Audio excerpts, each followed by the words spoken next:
Greater than, welcome to boring history for sleep. Asterisk, greater than tonight we're traveling back to one of the most unforgettable nights in American history. The Great Chicago Fire of 1871. Greater than, before we begin, I have one small request. If you enjoy calm history stories that help you relax, fall asleep, or simply learn something new, please take a moment to subscribe to this little channel. Leave a like and share your thoughts in the comments. Your support helps this channel continue bringing peaceful journeys through history to life. Greater than, thank you so much.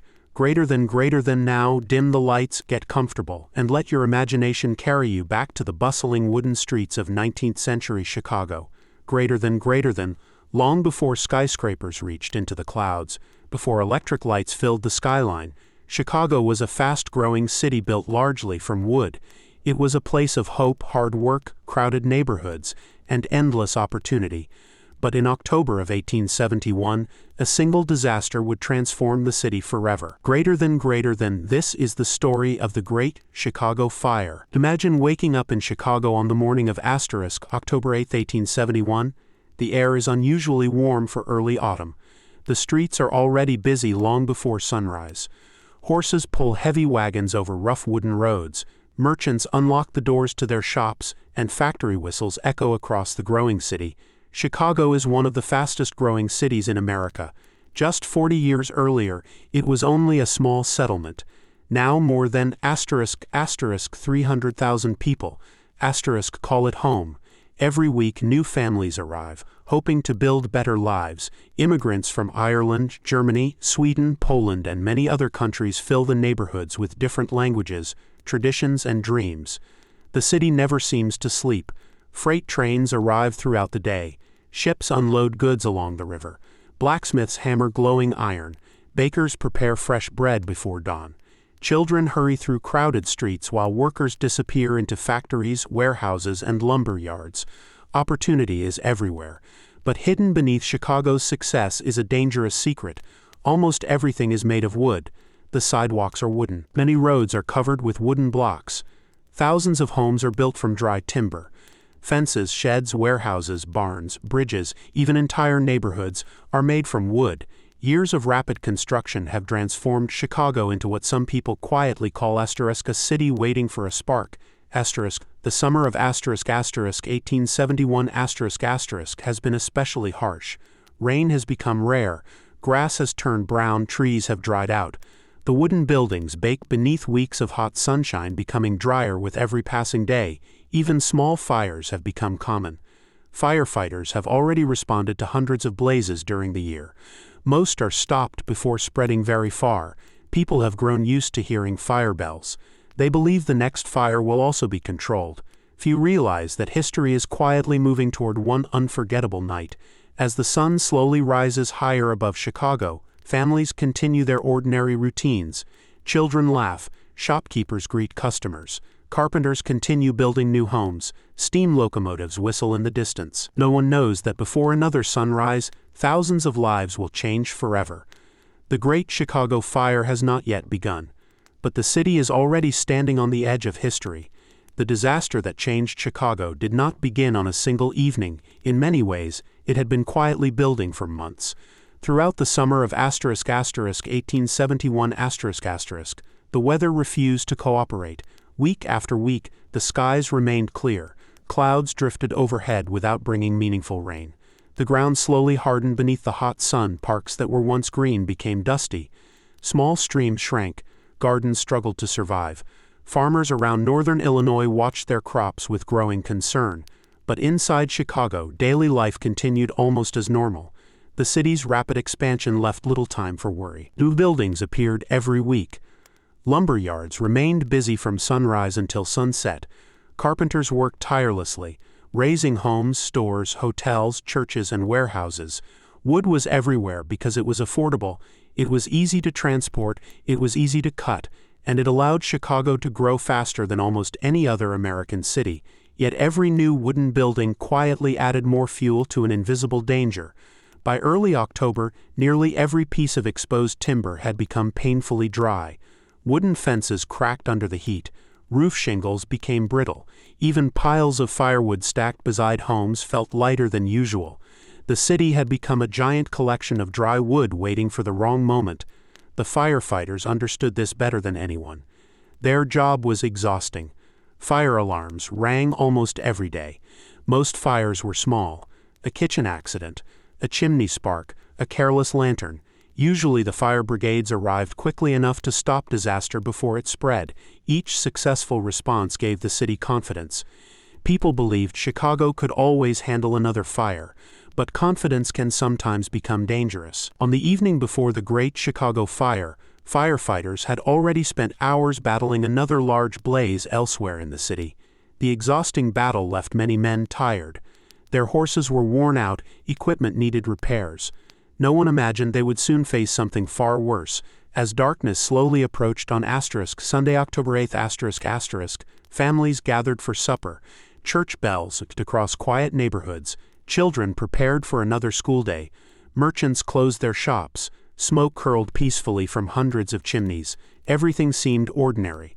The calm evening air gave no obvious warning. Yet somewhere in the city, only a single spark would soon be enough. Enough to ignite dry wood. Enough to awaken strong winds. Enough to change American history forever. The longest night Chicago had ever known was only moments away. As the sun disappeared beyond the western horizon, Chicago slowly settled into a peaceful Sunday evening. Families finished their suppers. Oil lamps glowed warmly inside wooden homes. Children climbed into bed after another ordinary day. The sounds of wagons and busy streets gradually faded into the quiet of the night. No one knew that history was only minutes away from changing forever. Around *8:30 p.m. in a small neighborhood on the city's southwest side, something went terribly wrong. Near a modest wooden barn on *DeCoven Street, flames suddenly appeared. Exactly how the fire began remains one of history's greatest mysteries. For many years, people blamed Mrs. Catherine O'Leary's cow claiming it kicked over a lantern while being milked. The story spread across newspapers around the world. It became one of America's most famous legends. But historians today believe that story is almost certainly untrue. There has never been reliable evidence proving the cow started the fire. The real cause may never be known. What is certain is this: a small fire had begun. Under normal conditions, firefighters could have contained it quickly. But this night was different. The barn was dry. The nearby fences were dry. The neighboring sheds were dry. Everything around the flames had been baked by months of heat and drought. Within moments, the fire leapt from one wooden building to another. Bright orange flames climbed higher into the darkness. The glow could already be seen from several streets away. Residents rushed outside in confusion. Some grabbed buckets of water. Others shouted warnings to their neighbors. Church bells began ringing. Fire alarm bells echoed across the city. The Chicago Fire Department immediately prepared to respond. But an unfortunate mistake would cost them precious minutes. A misunderstanding at the alarm office sent firefighters toward the wrong location. While they searched in the darkness, the real fire continued to grow. Every passing minute made the flames stronger. Every gust of wind carried burning embers farther across rooftops. The small neighborhood fire was no longer staying small. It was becoming something far more dangerous. And before long, the entire city would be fighting for its survival. At first, many people believed the fire would soon be under control. Small fires were nothing unusual in Chicago. The city had experienced them many times before. But within minutes, something changed. A powerful southwest wind began pushing the flames across the neighborhood. Instead of rising straight into the night sky, the fire bent sideways like a living creature searching for more fuel. Burning pieces of wood lifted high into the air. Glowing embers floated above rooftops. One by one, they landed on nearby buildings. Then another roof caught fire, and another. Soon, fires were burning in several places at once. The firefighters worked as hard as they could. Horse-drawn engines raced through crowded streets. Men pulled heavy hoses across rough wooden roads. Buckets of water were passed from hand to hand. But every time one building was saved, another burst into flames nearby. The wind refused to slow. It only grew stronger. Residents watched in disbelief as sparks traveled impossible distances. Some embers crossed entire streets before landing on dry rooftops. Others drifted over warehouses filled with lumber, coal, and supplies. Each new fire created even more heat. Each burning building sent thousands of fresh sparks into the air. The city had entered a terrifying cycle. Fire was creating more fire. Families suddenly realized they could no longer stay inside their homes. Parents hurriedly woke sleeping children. People grabbed whatever they could carry: a family Bible, a small box of savings, a few photographs, warm blankets. Some managed to load wagons. Others simply carried belongings in their arms. Many left with nothing at all. As they looked back, they watched years of hard work disappear behind walls of orange flames. The sky above Chicago glowed brighter than anyone had ever seen. Smoke rolled across the streets like a dark storm cloud. Ash began falling from the heavens. It looked almost like black snow. People coughed as they struggled to breathe. The air became hotter with every passing minute. What had started as a single neighborhood fire was no longer just destroying houses. It was beginning to consume an entire city. And the worst was still yet to come. By late evening, panic had spread far beyond the neighborhood where the fire had first appeared. People who had been watching from a distance now realized the flames were moving toward them. The streets filled with frightened families. Horse-drawn wagons rattled over wooden roads, piled high with furniture, clothing, blankets, and treasured possessions. Some people pushed handcarts. Others carried heavy trunks on their backs. Many had nothing but the clothes they were wearing. Children clung tightly to their parents. Elderly neighbors struggled to keep up with the crowds. No one knew exactly where it was safe to go. The fire seemed to be everywhere. The wind continued to roar through the city. Each powerful gust carried showers of burning embers high into the night sky. Those glowing sparks drifted across rooftops, landing far ahead of the main fire. Suddenly, people would see flames appearing streets away from the original blaze. It was as if the fire had learned to leap through the air. Confusion grew with every passing minute. Police officers tried to direct the crowds. Firefighters shouted orders over the deafening noise of collapsing buildings. Church bells rang constantly. The sound of cracking timber echoed through the streets. Some families stopped to save their homes. They poured buckets of water onto wooden roofs. Others climbed ladders, hoping to beat out small fires before they spread. But the heat was becoming unbearable. Many soon realized their efforts were hopeless. One by one, they abandoned everything they owned. The smoke grew thicker, breathing became difficult. Ash floated through the air like dark snowflakes. The glowing sky turned night into an eerie orange twilight. People covered their faces with handkerchiefs and pieces of cloth. Parents held frightened children close. Dogs barked endlessly. Horses pulled desperately against overloaded wagons. Even the animals sensed that something was terribly wrong. Across Chicago, thousands of people were making the same heartbreaking decision: leave now or risk being trapped by the flames. No one knew where the fire would stop. No one knew whether their homes would still exist by morning. All they could do was keep walking into the darkness and hope they were moving away from the fire. As midnight approached, the Great Chicago Fire was no longer a neighborhood disaster. It had become a citywide catastrophe. The flames moved relentlessly toward the center of Chicago. Every block seemed to offer fresh fuel. Rows of wooden houses stood shoulder to shoulder. Warehouses overflowed with lumber barrels, coal, and goods waiting to be shipped across America. The fire consumed them all. Entire streets disappeared behind towering walls of orange flame. The heat became so intense that people could feel it from hundreds of yards away. Windows shattered before the fire even reached them. Paint peeled from buildings. Iron fences became too hot to touch. Those who had delayed their escape now found themselves racing against time. Some families abandoned wagons because the streets had become impossible to cross. Others left treasured belongings scattered along the roadside. Possessions that had taken a lifetime to collect were suddenly worthless. Survival was all that mattered. Firefighters continued battling with extraordinary courage. Their pumps worked without rest. Their horses pulled exhausted engines from one burning street to another. But every victory lasted only moments. The wind carried fresh showers of burning embers across the city. A warehouse would be saved, only for another building several streets away to burst into flames. The fire seemed impossible to outrun, impossible to surround, impossible to stop. Above the city, enormous columns of smoke climbed thousands of feet into the night sky. The orange glow could be seen for miles across the Illinois countryside. People living outside Chicago looked toward the horizon in disbelief. Some believed the sunrise had come early. Others feared the entire city was burning. They were not far from the truth. Churches collapsed. Hotels disappeared into clouds of sparks. Businesses that had taken decades to build vanished within hours. The sound was unforgettable. The roar of the flames, the crash of collapsing roofs, the cries of frightened families, the endless ringing of alarm bells, together they formed a night that survivors would remember for the rest of their lives. Yet even now, the Great Chicago Fire had not reached its greatest power. The most destructive hours were still waiting in the darkness. For a short time, many people believed the Chicago River would save the city.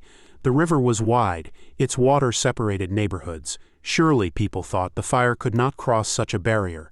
Families hurried toward the river, believing they had finally reached safety. Some stood on the opposite bank, watching the inferno from a distance. Others rested, exhausted after hours of fleeing. But nature had other plans. The powerful wind continued to grow stronger. Burning pieces of wood, some no larger than a hand, others nearly the size of a chair, were carried high into the night sky. They drifted over the river like glowing stars. One ember landed on the roof of a warehouse. Another fell into a lumber yard. Within moments, fresh flames erupted on the opposite side of the river. People watched in disbelief. The fire had crossed the water. Panic spread once again. If the river could not stop the flames, what could? Warehouses filled with lumber caught fire almost instantly. Stacks of timber burned like giant torches. Barrels of oil, tar, and other flammable materials fed the growing inferno. The heat became almost unbearable. Even people standing far away could feel waves of hot air against their faces. Smoke covered the stars. The sky glowed deep orange, turning midnight into an eerie twilight. From miles outside Chicago, travelers could see the terrifying light rising above the horizon. Many rushed toward the city, hoping to help loved ones. Others could only watch helplessly from a distance. Inside Chicago, firefighters faced impossible choices. There were simply too many fires. They could no longer save every building. Instead, they tried to protect groups of people escaping through the streets. Some firefighters collapsed from exhaustion. Their uniforms were soaked with sweat. Their faces were blackened with smoke and ash. Still, they refused to abandon their posts. Meanwhile, thousands of frightened residents continued moving northward. Every few minutes they looked back. The fire seemed closer each time. Every gust of wind carried another shower of glowing embers overhead. It felt as though the night itself had caught fire. The Great Chicago Fire was no longer just destroying buildings. It was changing the lives of an entire city. And before dawn arrived, its greatest destruction was still to come. The fire was now beyond anyone's control. No matter where people looked, they saw flames. Entire city blocks burned together, creating a wall of fire that stretched farther than the eye could see. The heat became almost impossible to describe. People standing several streets away covered their faces as waves of scorching air swept across the city. Some said it felt as though they were standing beside the door of a giant furnace. The wooden sidewalks began to smoke before the flames even reached them. Telegraph poles caught fire one after another. Wooden bridges cracked beneath the unbearable heat. Even bricks began to crumble as temperatures continued to rise. Families hurried north toward the shores of Lake Michigan believing the open water might protect them. Thousands gathered along the lakefront. Parents held frightened children close. Some wrapped wet blankets around their faces to breathe through the thick smoke. Others sat silently, watching their city disappear behind enormous clouds of fire. From the shoreline, the view was unforgettable. Chicago glowed like a sea of burning embers. Church steeples collapsed into showers of sparks. Factories vanished beneath rolling black smoke. Hotels that had welcomed travelers for years disappeared within minutes. Every collapse echoed across the city like distant thunder. Firefighters refused to surrender. Their exhausted horses could barely pull the heavy engines. The men had worked almost without rest. Their uniforms were soaked with sweat, their hands blistered from handling burning equipment. Yet they continued fighting, not because they believed they could save the city, but because every minute they delayed, the flames gave another family a chance to escape. Throughout the night, thousands of frightened residents continued walking through smoke-filled streets. Many never looked back. They feared the sight would stay with them forever. By the early hours of the morning, Chicago had become almost unrecognizable. Neighborhoods that had been filled with laughter only hours earlier now lay beneath smoke, ash, and glowing ruins. The city was still burning, and dawn had not yet arrived. As the first light of dawn slowly appeared over the horizon, the people of Chicago hoped the worst was finally over. But when the smoke began to thin, the true scale of the disaster became impossible to ignore. Entire neighborhoods had vanished. Where rows of wooden homes had stood only hours before, there were now fields of black ash. The streets were covered with broken bricks, twisted iron, and smoking timber. The familiar sounds of wagons and busy markets were gone. Instead, the city was strangely quiet. Only the crackling of burning ruins could be heard. Thousands of people stood silently, staring at the places they had once called home. Some searched through the ashes, hoping to recover a family photograph, a wedding ring, a treasured Bible, anything that had survived. Most found nothing. Smoke still drifted through the air. The smell of burned wood lingered over the city. Firefighters continued working tirelessly, putting out smaller fires that still threatened nearby buildings. Many of them had been awake for nearly 2 days. Their faces were covered with soot, their uniforms were torn, yet they refused to stop until every last flame had been controlled. Families gathered in open parks, empty fields, and along the shore of Lake Michigan. Some shared blankets. Others shared bread and clean water with complete strangers. Neighbors who had never spoken before comforted one another.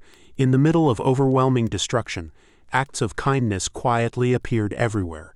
Volunteers helped carry the elderly. Doctors treated the injured without rest. Churches that had survived opened their doors to anyone needing shelter. No one knew exactly what tomorrow would bring. But one thing was certain: Chicago would never be the same again. The city had survived the fire, yet its greatest challenge, rebuilding everything from the ashes, was only just beginning. After nearly 2 days of relentless destruction, the Great Chicago Fire finally began to lose its strength. The powerful winds that had fueled the flames slowly weakened. Without fresh gusts carrying burning embers across the city, the fire could no longer spread with the same terrifying speed. Firefighters seized the opportunity. Working together, they poured water onto the remaining flames. Others demolished damaged buildings to prevent new fires from starting. Hour after hour, they battled the final pockets of fire. At last, the endless roar that had filled Chicago for 2 nights began to fade. For the first time in days, silence returned. But it was not a peaceful silence. It was the silence of exhaustion, of grief, and of disbelief. As smoke drifted into the morning sky, people slowly walked back toward what had once been their neighborhoods. Many could no longer recognize the streets where they had lived. Landmarks had disappeared. Entire blocks had become piles of blackened rubble. Brick chimneys stood alone, surrounded by ashes. Everything else had vanished. The numbers were almost impossible to imagine. More than ** 17,000 buildings * had been destroyed. Around ** 100,000 people *, nearly 1/3 of Chicago's population at the time, had lost their homes. Hundreds of lives had been lost. Millions of dollars worth of property had disappeared in less than 2 days. Yet among the ruins, something remarkable began to appear. People helped complete strangers. Food was shared, shelters were built. Communities gathered together despite losing almost everything. The fire had destroyed buildings, but it had not destroyed hope. Soon, help would arrive from cities across the United States and from countries around the world. Chicago was wounded, but it was far from defeated. From the ashes of one of America's greatest disasters, the new city would soon begin to rise, and that incredible story would become one of the greatest rebuilding efforts in modern history. When the smoke finally cleared, Chicago looked like a different world. The city that had once been filled with busy streets, crowded markets, and endless rows of wooden buildings had become a landscape of ashes and broken stone. For many survivors, there was nothing left to return to. Their homes were gone. Their businesses had disappeared. Everything they owned had been destroyed. Thousands of families spent the following nights sleeping in parks, churches, and temporary shelters. The weather grew colder. Blankets became precious. A warm meal became a luxury. Yet something extraordinary began to happen. News of the disaster spread across America with incredible speed. Newspapers printed heartbreaking stories. Telegraph operators carried messages to distant cities. Within days, help began arriving from every direction. Train cars loaded with food rolled into Chicago. Wagons delivered blankets, clothing, medicine, and building supplies. Charitable organizations organized relief efforts. Ordinary people donated whatever they could afford. Some sent money. Others sent tools. Many simply wanted to help strangers rebuild their lives. The generosity amazed survivors. Even people who had never visited Chicago felt connected to its suffering. engineers and city leaders quickly faced an important question. Should Chicago be rebuilt exactly as it had been before, or should it become something stronger? Many believed the disaster had revealed an important lesson. Wood had allowed the city to grow quickly, but it had also allowed the fire to spread with terrifying speed.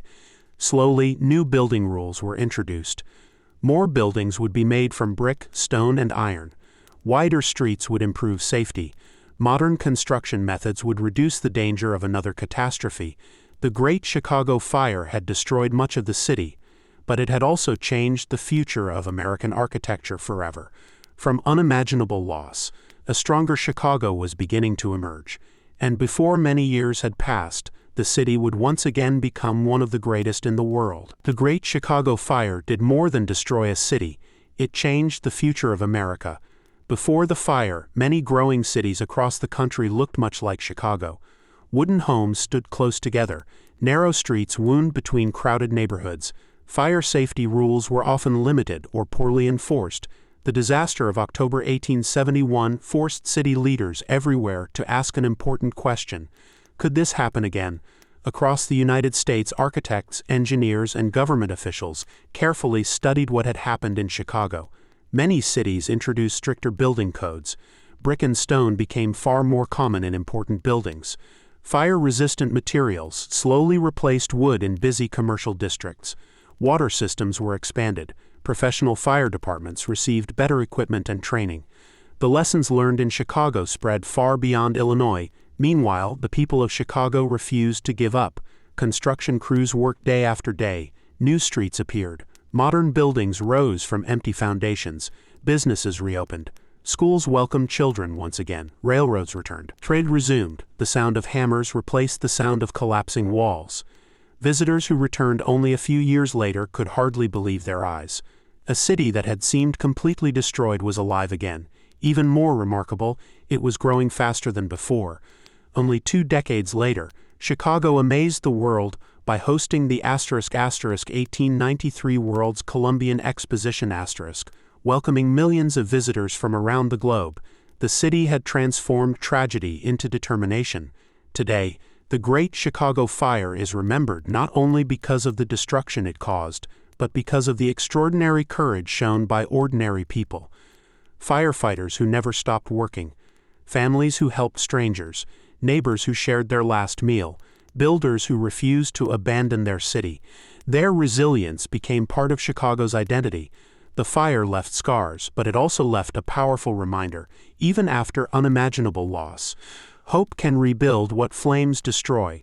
More than 150 years have passed since the Great Chicago Fire. The city has changed beyond recognition. Today, towering skyscrapers stand where wooden homes once lined dusty streets.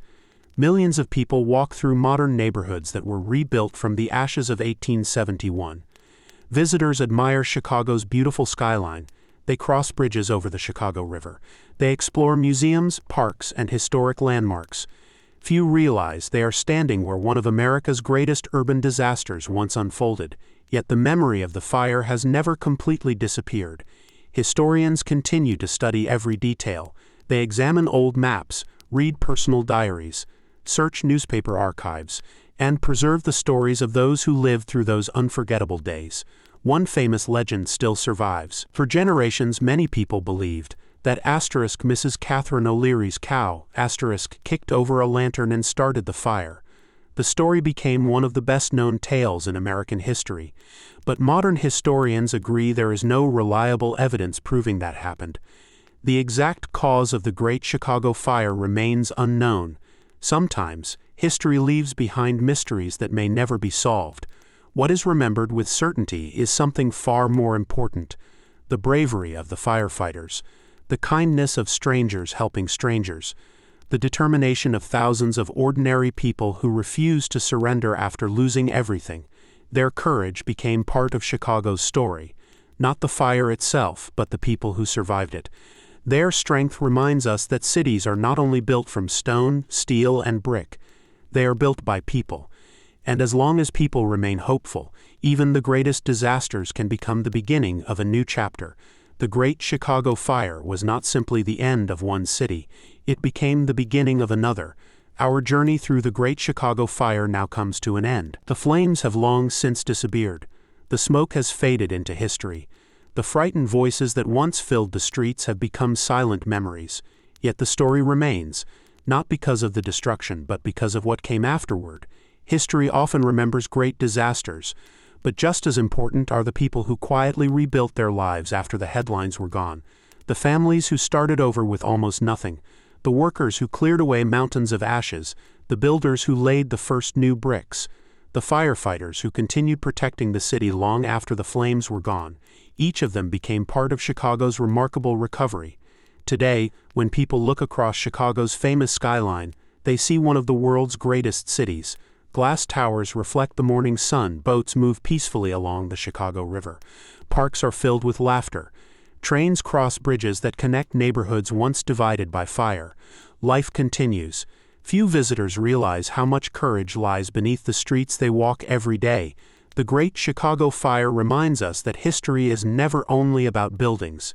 It is about people, about hope, about resilience, and about the extraordinary strength that ordinary people discover during extraordinary times. As we leave 19th century Chicago behind, take one last slow look at the quiet streets. Imagine the cool morning breeze replacing the heat of the fire. Imagine new trees growing where ashes once covered the ground. Imagine children once again laughing in rebuilt neighborhoods. History has moved forward. The city survived, and so did its people. Thank you for joining me on this peaceful journey through one of America's most unforgettable historical events. If you enjoyed tonight's story, don't forget to subscribe, leave a like, and share your thoughts in the comments. There are many more quiet journeys through history waiting for us. Until next time, sleep well and good night. As our journey comes to a gentle close, take one final moment to imagine the city of Chicago many years after the Great Fire.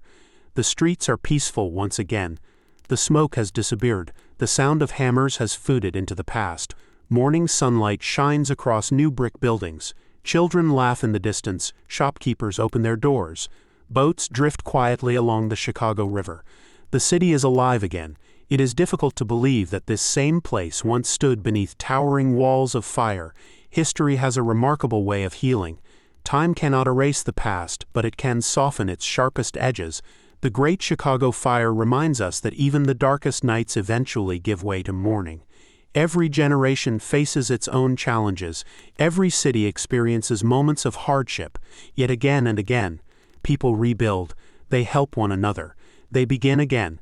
That is perhaps the greatest lesson history can offer. Not the story of destruction, but the story of hope.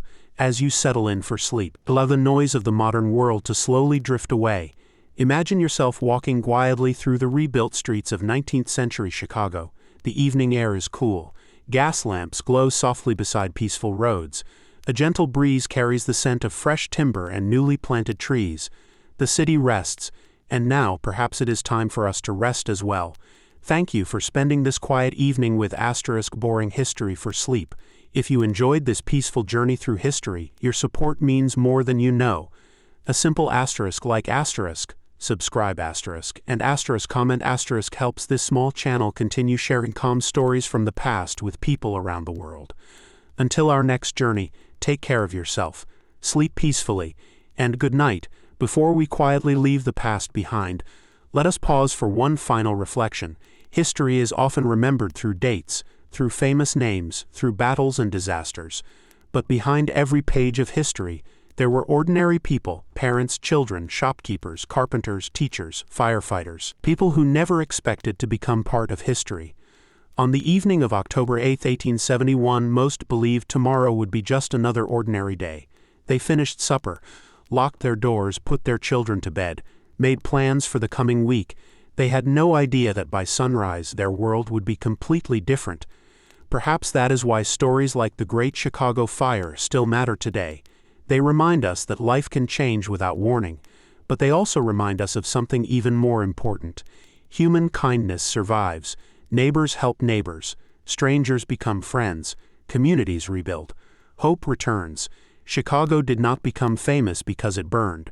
Chicago became famous because it rose again. Today, millions of people visit the city every year. They admire its architecture, walk beside the river, visit its museums, watch the sunset over Lake Michigan. Few realize that beneath those modern streets lies the memory of a city that refused to give up. The Great Chicago Fire is no longer only a story about flames. It is a story about courage, about determination, about beginning again. And now, as the city slowly fades into the distance, the streets become quiet. The lights grow dim, the wind grows gentle. The night becomes peaceful once more. Thank you for allowing me to guide you through this journey into the past. Wherever you are in the world, I hope this story brought you a little closer to history, and a little closer to peaceful sleep. Good night. As the flames slowly began to weaken, many believed the greatest danger had finally passed. But for the firefighters, their work was far from over. For nearly 2 days they had battled one of the most destructive fires America had ever witnessed. Many had barely eaten. Few had slept. Their hands were blistered. Their uniforms were black with soot. Even their horses were exhausted. The Chicago Fire Department of 1871 was much smaller than the fire departments we know today. There were only a few hundred firefighters responsible for protecting an entire city of more than 300,000 people. They relied on horse-drawn steam engines, heavy leather hoses, simple hand tools, and enormous determination. There were no helicopters, no fire-resistant protective suits, no modern breathing equipment.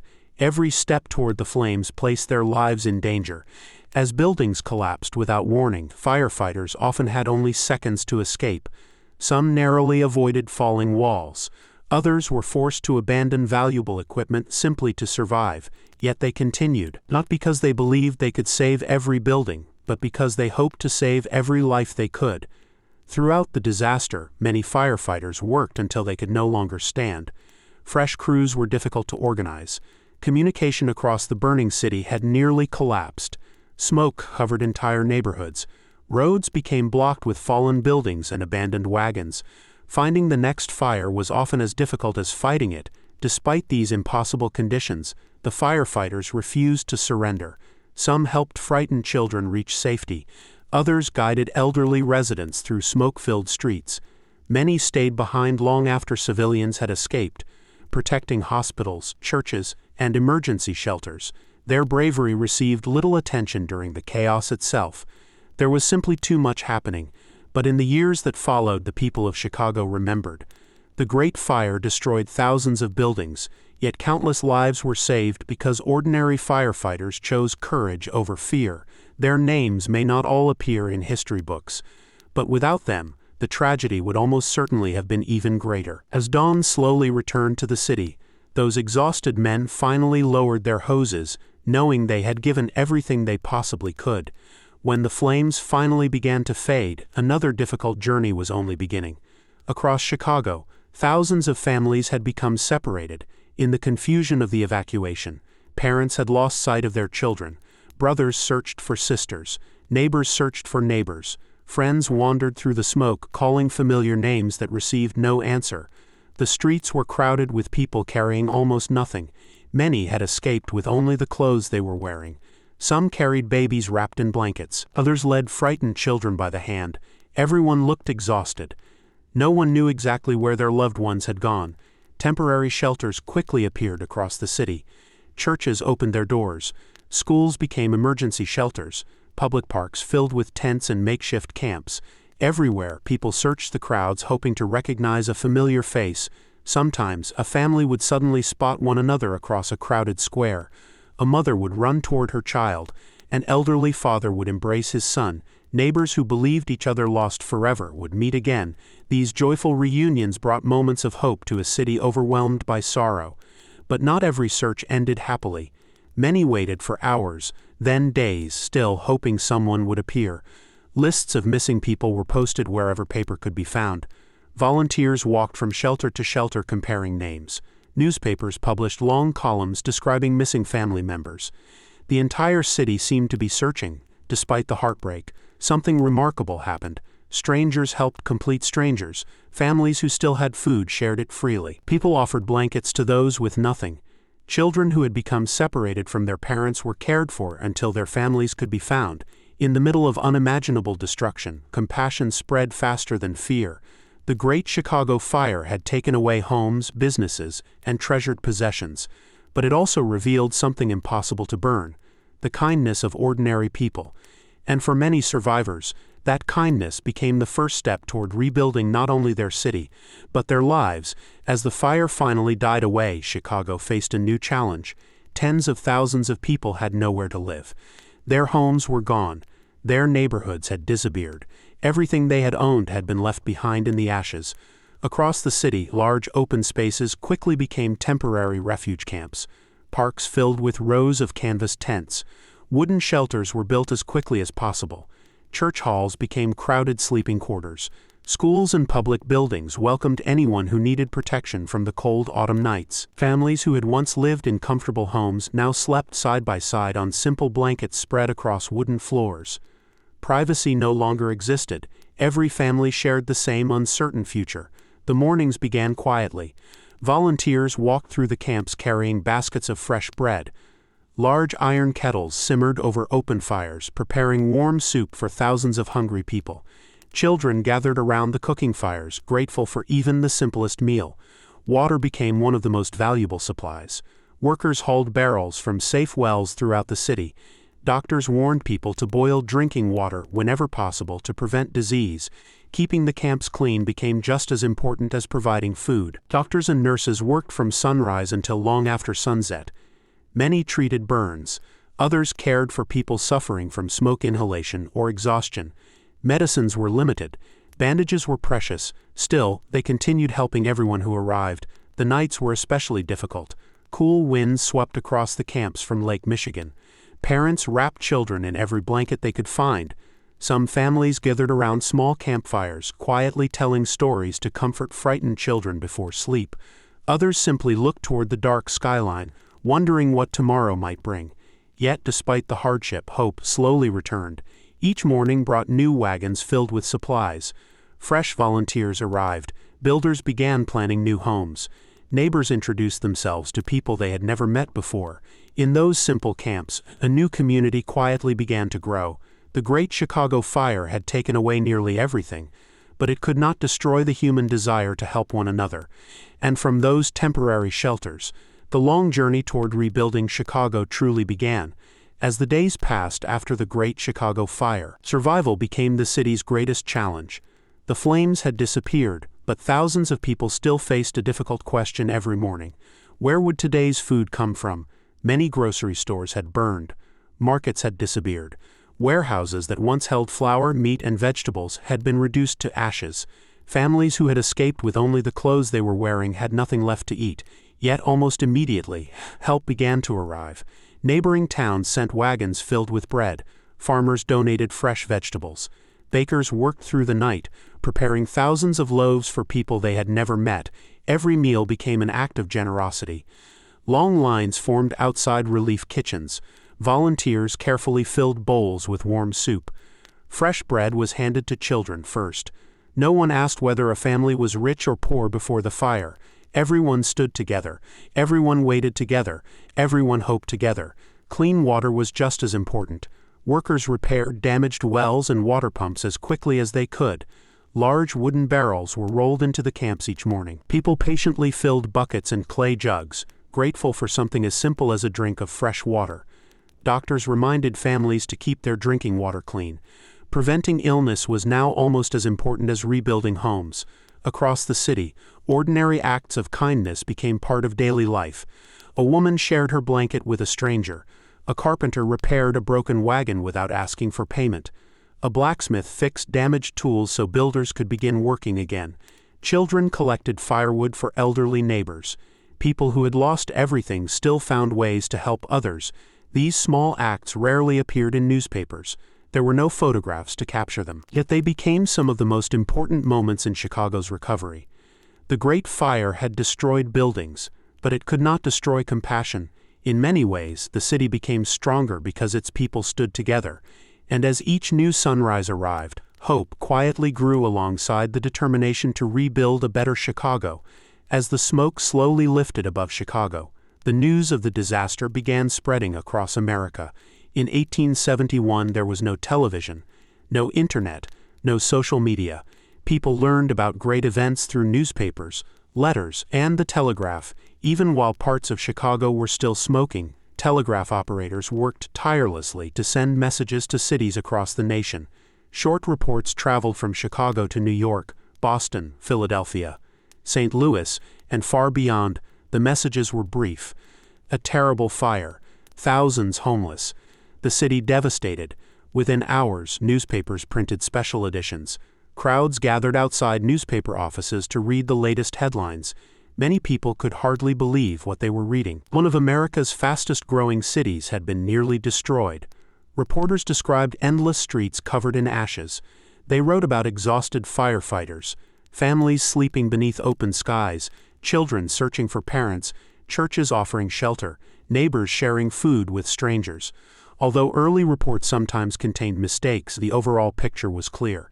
Chicago had suffered an unimaginable disaster. Readers across America were deeply moved. Many had family members living in Chicago. Others had visited the city while traveling west. Some had built businesses there. Now they wondered whether their loved ones had survived. Soon, newspapers began publishing lists of survivors. Letters arrived from people confirming they were safe. Every successful message brought relief to anxious families hundreds of miles away. The newspapers did more than report the tragedy. They inspired action.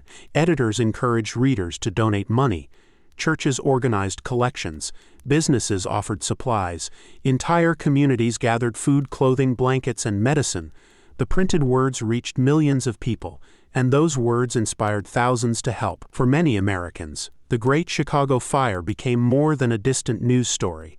It became a shared national tragedy, and through newspapers, the entire country quietly joined Chicago on its long journey toward recovery. As the heartbreaking news spread across the country, something remarkable began to happen. People who had never seen Chicago, people who had never walked its streets or met its citizens, decided they wanted to help. From small farming villages to busy eastern cities, Americans came together. Churches collected donations after Sunday services. School children gathered spare coins. Merchants filled wagons with flour, blankets, warm clothing, and medicine. Railroad companies offered trains to carry emergency supplies toward the devastated city. Within days, long trains arrived one after another. Each carried hope. Some were filled with food. Others carried lumber, tools, nails, bricks, and fresh water. Doctors and nurses volunteered to travel to Chicago. Builders offered their skills without asking for payment. Even cities that had once competed with Chicago for business put rivalry aside. In moments of tragedy, compassion became more important than competition. At the railway stations, volunteers worked day and night unloading supplies. Every crate was carefully counted. Every blanket found a family. Every loaf of bread became a reminder that people across America cared. The generosity reached beyond the United States. Messages of sympathy arrived from Europe. International charities sent financial aid. Communities separated by thousands of miles joined together for one purpose: helping Chicago recover. For the survivors, these acts of kindness meant far more than food or clothing. They meant hope. They meant they had not been forgotten. Children smiled as warm meals became more common. Parents felt relief knowing tomorrow might be a little easier than yesterday. Slowly, the fear that had filled the city during the terrible nights of the fire began to fade. In its place, a quiet determination appeared. Chicago would not remain a city of ashes forever. With every arriving train, every donated tool, every shared meal, the rebuilding of one of America's greatest cities moved one small step closer. And before long, the sound of construction would replace the silence left behind by the flames. When the last fires had finally been extinguished, the people of Chicago faced an enormous question. Where should they begin? Everywhere they looked, there were ruins. Broken bricks covered the streets. Blackened chimneys stood alone where families had once shared meals together. Twisted iron lay half-buried beneath piles of ash. The destruction seemed endless, yet almost immediately, the work of rebuilding began. Teams of workers cleared fallen timber from the roads. Others removed dangerous walls that could collapse without warning. Horse-drawn wagons carried away thousands of loads of rubble every single day. It was slow, heavy, exhausting work. But every cleared street brought the city one step closer to recovery. Builders arrived carrying hammers, saws, and measuring tools. Surveyors carefully marked new property lines. Architects unrolled fresh drawings across wooden tables. Engineers discussed stronger foundations and safer construction methods. This time they wanted to build a city that could better withstand future disasters. For many families, the first new homes were simple wooden cottages built as temporary shelters. They were small, often consisting of only 1 or 2 rooms. But after losing everything, even a tiny home felt like a miracle. Children laughed again. Smoke once more rose from kitchen chimneys. Life slowly returned. Businesses reopened wherever space could be found. Some merchants sold goods from tents. Others worked from temporary wooden stalls built beside damaged streets. Customers returned. Trade resumed. The sound of wagons once again echoed through the city. Hope was becoming visible. Every new brick placed upon a foundation became a promise that Chicago would rise again, a promise that future generations would inherit a stronger city.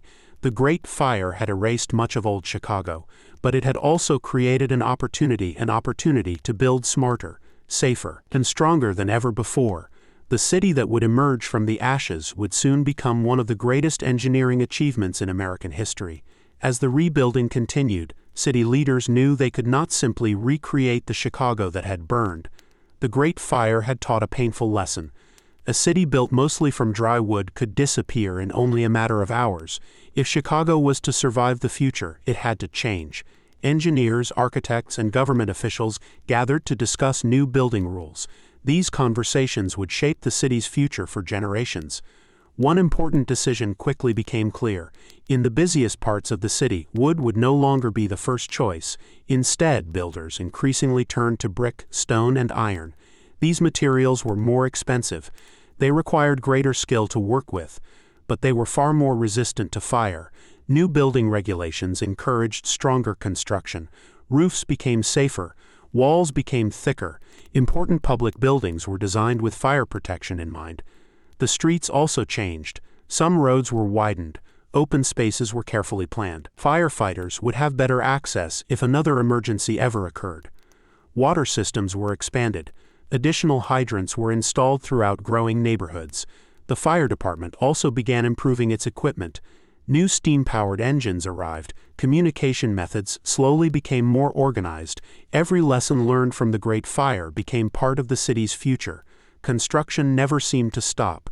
The sound of hammers echoed through the streets from sunrise until evening. Masons carefully placed one brick after another. Stonecutters shaped heavy blocks for churches, schools, and government buildings. Blacksmiths forged iron beams that would support larger and stronger structures.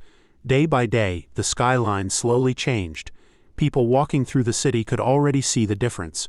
Chicago was no longer simply rebuilding. It was reinventing itself.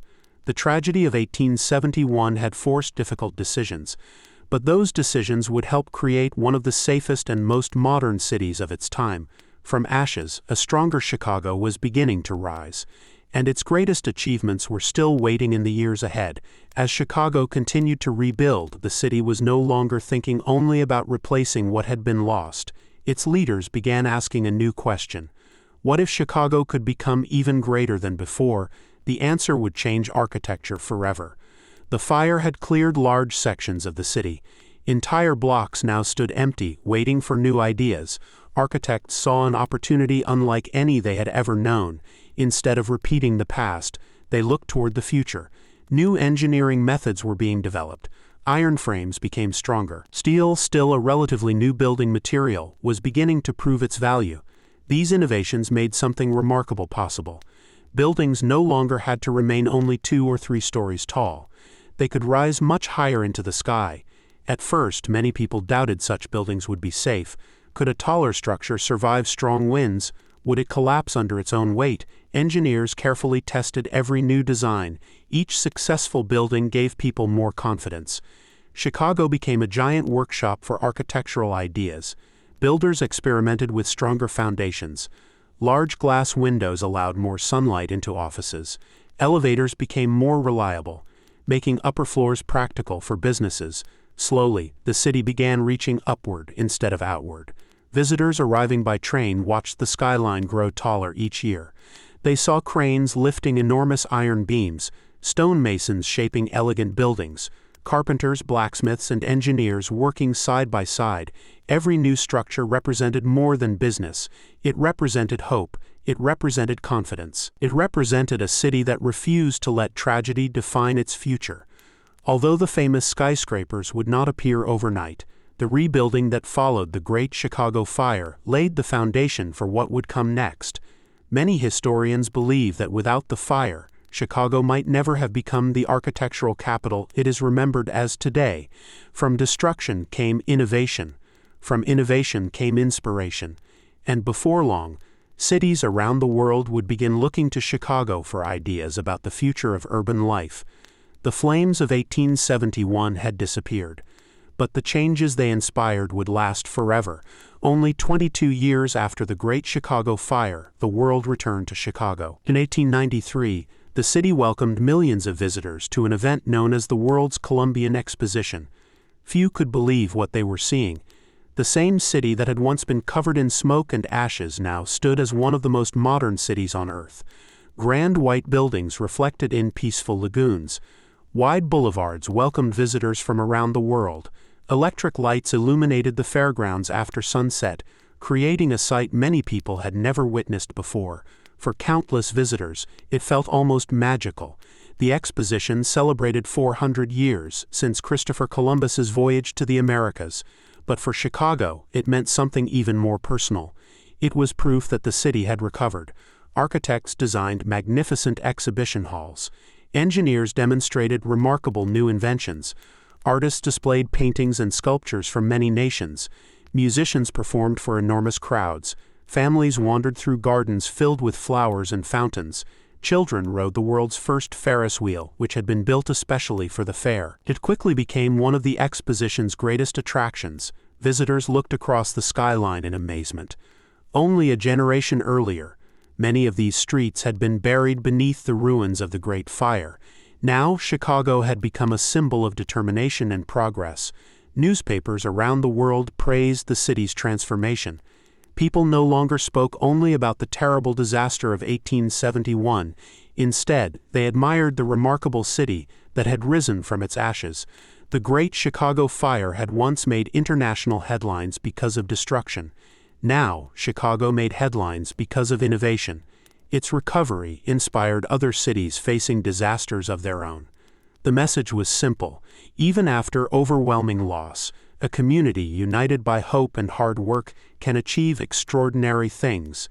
The city that had once feared it might never recover had become one of the greatest success stories in American history. And its remarkable journey was far from over. Years passed, the ashes disappeared. New buildings filled the skyline. The sounds of construction slowly replaced the memories of destruction. Yet for those who had lived through the Great Chicago Fire, the memories never truly faded. Many survivors would later tell their children and grandchildren about those terrifying nights. They remembered the glowing orange sky, the endless ringing of church bells, the heat that could be felt from streets away, the sound of buildings collapsing in the darkness. Some recalled running through smoke with nothing but a single suitcase. Others remembered carrying sleeping children through crowded streets while burning embers drifted overhead. Many spoke of neighbors they had never met before, who suddenly became lifelong friends during the disaster. One woman remembered receiving a loaf of bread from a stranger when her family had nothing left to eat. A young boy later recalled how a firefighter lifted him onto a horse and carried him away from the flames. An elderly shopkeeper described watching his entire business disappear in less than an hour. Yet when he told the story years later, he spoke less about what he had lost and more about the people who helped him begin again. These personal memories became precious pieces of history. They reminded future generations that disasters are not only measured by the number of buildings destroyed, they are measured by the lives forever changed. Historians carefully collected these stories. Libraries preserved diaries. Museums displayed photographs and personal belongings recovered from the ruins. Each object carried a quiet reminder of ordinary people living through extraordinary times. As decades passed, many of the survivors grew old. One by one, they shared their final memories before leaving this world. Today, their voices continue to live on through letters, journals, newspapers, and historical records. Because of them, we can still imagine those long nights in October 1871. We can still understand the fear, the courage, and the hope that helped Chicago rise again. Their stories remain one of the greatest legacies of the Great Chicago Fire. As the years passed, one story came to overshadow all the others. People everywhere began repeating the same tale: a cow, a lantern, and a single careless kick. According to the famous legend, on the evening of October 8, 1871, Mrs. Catherine O'Leary was milking her cow inside the family barn. The cow supposedly kicked over a lantern. The lantern ignited the hay. Within minutes, the fire began spreading through the dry wooden neighborhood. It was a simple story, easy to remember, easy to tell. Newspapers printed it. Children learned it in school. Artists painted it. For generations, millions of people believed it was true. But history is not always as simple as legend. As historians carefully examined old records, questions began to appear. No eyewitness had actually seen the cow kick over the lantern. Some newspaper reports contradicted one another. Others were based only on rumors. Years later, even one of the journalists who helped popularize the story admitted that much of it had been exaggerated. Modern historians now believe there is no reliable evidence that Mrs. O'Leary's cow started the Great Chicago Fire.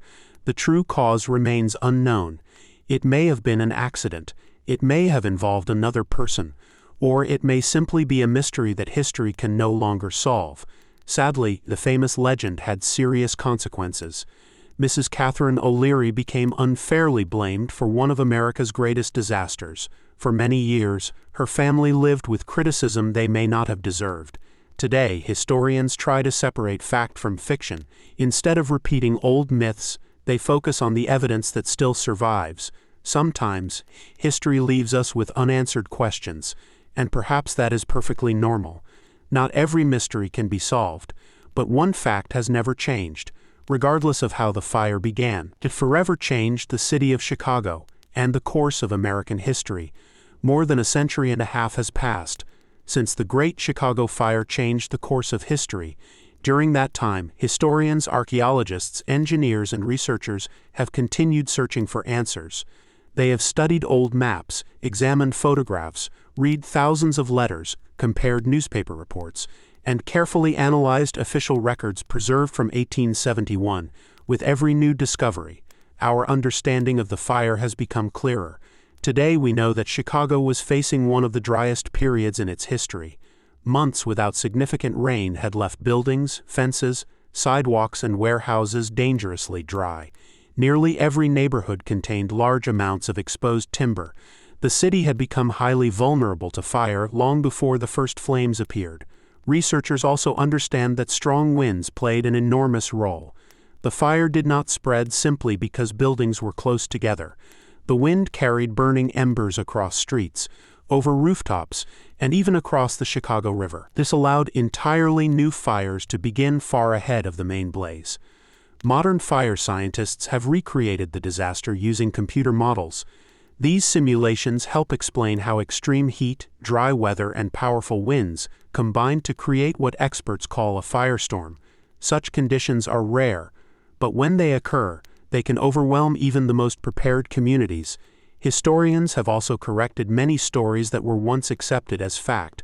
The famous tale of Mrs. O'Leary's cow is now considered a legend rather than proven history.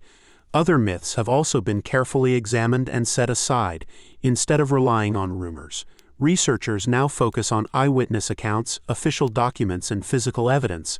The more we learn, the more remarkable the true story becomes. Not because every mystery has been solved, but because ordinary people showed extraordinary courage. The Great Chicago Fire is remembered today not simply as a disaster, but as an important lesson in city planning, fire safety, engineering, and human resilience.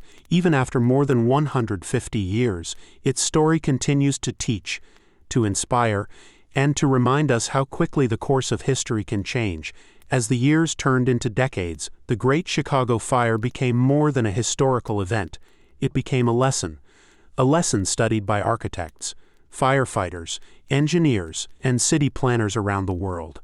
Every disaster leaves behind questions. What went wrong? What could have been prevented? How can future generations stay safer? In Chicago, those questions shaped the future. Cities across America began improving their fire departments. Modern water systems expanded. Fire hydrants became more common, building inspections became stricter, construction materials changed, brick, stone, steel. These gradually replaced wood in many crowded districts. Communication also improved. During the Great Fire, messages were delayed. Confusion slowed emergency responses. In the years that followed, cities invested in faster alarm systems and better coordination between firefighters. Every improvement was built upon lessons learned through tragedy. Perhaps the most important lesson, however, was not about buildings, it was about people. The Great Chicago Fire showed that a community is stronger when its people stand together. Neighbors shared food. Strangers opened their homes. Doctors treated patients without asking for payment. Firefighters risked their lives for families they had never met. Volunteers worked through exhaustion, not because they were required to, but because helping others was simply the right thing to do. Those acts of kindness became just as important as any new building code. Today, when firefighters train for large emergencies, when engineers design safer buildings, when cities prepare disaster plans, the lessons of Chicago still echo through history. The fire destroyed thousands of buildings, but it also inspired generations to build safer communities. That may be the greatest legacy of all. Not the flames, not the destruction, but the wisdom gained from surviving one of America's greatest urban disasters. And because those lessons were remembered, countless lives have been protected ever since. Today, more than 150 years after the Great Chicago Fire, Chicago stands as one of the largest and most influential cities in the United States. Millions of people live and work here. Every day, commuter trains glide into the city. Ships travel through its waterways. Airplanes arrive from every corner of the world. Life moves quickly. It is difficult to imagine that this modern skyline once rose from blackened ruins. Visitors often admire Chicago's towering skyscrapers. They walk along the Riverwalk. They relax beside the shores of Lake Michigan. They photograph famous buildings without realizing that many of the city's greatest architectural achievements were inspired by the lessons learned after the fire. The rebuilt Chicago became a symbol of innovation. Architects from around the world came here to study new ideas. Engineers experimented with stronger materials. Designers imagined buildings that reached higher than ever before. The city's influence spread far beyond America. Many ideas first tested in Chicago later appeared in cities across Europe, Asia, and the rest of the world. Yet history is never forgotten. Museums preserve photographs from 1871. Historic markers quietly remind visitors where important events took place. Old maps reveal neighborhoods that disappeared beneath the flames. Each reminder connects the modern city with its remarkable past. For the people of Chicago, the Great Fire is remembered with respect. Not simply because of the destruction, but because of the courage shown during those difficult days. The city learned, the city adapted, and the city endured. Today, children play in parks built where ashes once covered the ground. Families gather in neighborhoods that were rebuilt with hope and determination. Businesses thrive where burned warehouses once stood. The Chicago of today is living proof that even the greatest tragedy does not have to define a city's future. Instead, it can become the foundation for something even stronger. And perhaps that is the greatest story the city has to tell. And now, our journey through the Great Chicago Fire has reached its quiet conclusion. The flames are gone. The smoke has drifted away. The frightened voices have faded into history. Only memories remain. Imagine yourself standing on a quiet Chicago street in the early morning. The air is cool. The sun rises slowly above the city. Fresh brick buildings glow in the soft golden light. Workers sweep the streets. Shopkeepers unlock their doors. Children walk to school with hopeful smiles. Life has returned. It is almost impossible to believe that this same place was once covered in fire and ash, yet history often reminds us that even after the darkest night, morning always arrives. The Great Chicago Fire was one of America's greatest tragedies, but it also became one of America's greatest stories of recovery. Not because the buildings were rebuilt, but because the people never gave up. Ordinary men and women found extraordinary strength. Neighbors became friends. Strangers became helpers. A broken city became whole again. As you listen to these final words, allow your mind to leave the busy world behind. Imagine walking slowly beside the calm waters of the Chicago River. The evening breeze is gentle. The city is peaceful. Gas lamps glow softly along quiet streets. The distant sound of horse-drawn carriages slowly fades into silence. Everything is calm. Everything is still. History has finished telling its story. And now it is time to rest. Thank you for spending this peaceful evening with Boring History for Sleep. If you enjoyed this journey through history, please consider subscribing to the channel, leaving a like and sharing your thoughts in the comments. Your support helps this small channel continue exploring the quiet stories of the past. Until our next journey through history, sleep peacefully, dream gently, and good night.